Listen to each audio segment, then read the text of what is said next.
हाय, good morning. आणि सकाळ सकाळ तुमचं स्वागत आहे माझ्या चॅनलमध्ये. आणि खूप छान वाटतं तुमच्याशी बोलून किंवा गप्पा मारून किंवा असं ब्लॉग वगैरे बनवताना. कसं आहे, मी राहते कोकणामध्ये. सो तुम्हाला जर कोकणामधल्या काही गोष्टी बघायच्या असतील, माझी लाईफस्टाईल बघायची असेल, आमची फॅक्टरी रिलेटेड काही कामं चालतात ती बघायची असेल, तर नक्की माझ्या चॅनलला सबस्क्राईब करून ठेवा. माझं नवीन चॅनल आहे. सो चालू केलाय चॅनल आणि त्याच्यामध्ये मी सगळं माझं जे घरचं रुटीन आहे प्लस फॅक्टरीचं रुटीन आहे ते दाखवणार आहे. सोबतच तुम्हाला कोकणातली थोडी मजा मस्ती, इकडचं लाईफस्टाईल, तर तुम्हाला अशा गोष्टी काही बघण्यामध्ये इंटरेस्ट असेल ना, तर नक्की माझ्या चॅनलला सपोर्ट करा. तर सबस्क्राईब करून ठेवा आणि असे छान छान नवीन नवीन व्हिडिओ येत राहतील.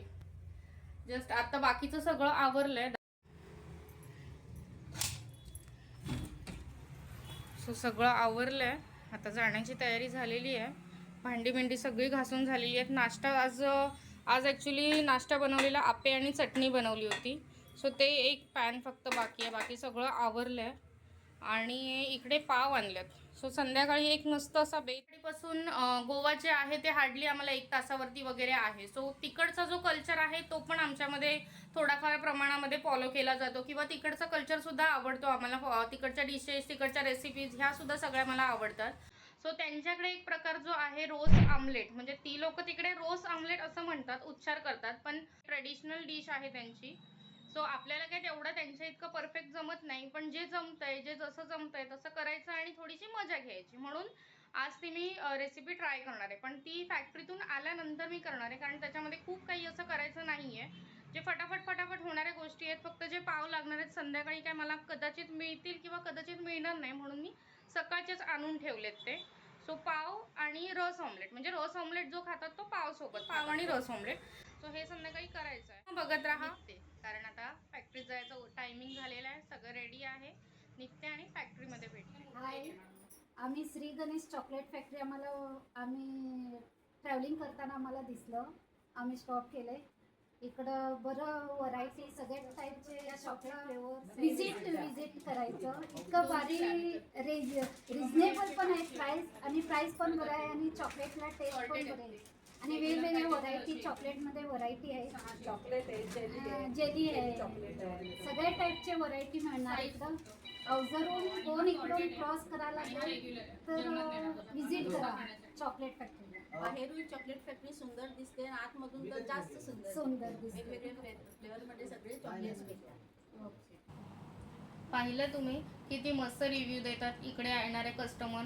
सो तुम्ही सुद्धा लवकर विजिट करा शॉपला आणि मस्त असे चॉकलेट्स पण बाय करा आणि ट्रायल पण करून घेऊ शकता.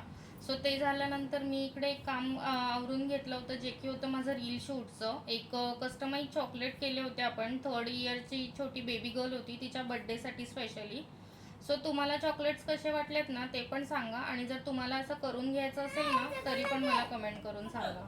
सो त्यांचं पार्सल सगळं असं बंद केलं आणि कुरिअरसाठी रेडी केलं होतं. त्यानंतर आज संक्रांत होती म्हणून फॅक्टरीमध्ये बनवली होती स्पेशल अशी तिळगुळची चॉकलेट वडी सुद्धा, आणि त्याचंही एक शूट करून घेतलं होतं कार वॉशिंग सेंटरमध्ये, कारण मला वॉश करायचं हे सगळं माझी ऐकली. पण तिकडे वेळ होता म्हणून मी आपलं त्यांच्या मागच्या बागेमध्ये जरा फेरफटका मारून आली. सो इथे बघा त्यांनी किती भाजीचा छान मळा लावलेला आहे. कोकणात हे असंच असतं, सगळं तुम्हाला फ्रेश, ताजं आणि मस्त निसर्गरम्य वातावरण मिळतं. आणि बाजूबाजूचा निसर्ग पण बघा किती छान होता. ते सगळं झाल्यानंतर फायनली माझ्या आयक्यूबचा टर्न आला आणि मी ती वॉश करून फॅक्टरीमध्ये आले तर तोपर्यंत आईस्क्रीम हे आलं होतं. सो म्हटलं की अगोदर फटाफट आपण आईस्क्रीम रिफिलिंग करून घेऊया, म्हणून मग आम्ही दोघी लागलो कामाला.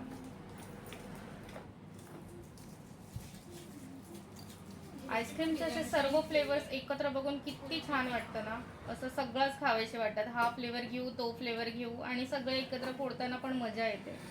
त्याच्यामुळे हे सुद्धा काम माझं फेवरेटमध्ये आहे, आईस्क्रीम रिफिलिंग करणं. सगळ्यांचीच डिझाईन चेंज केली आहे.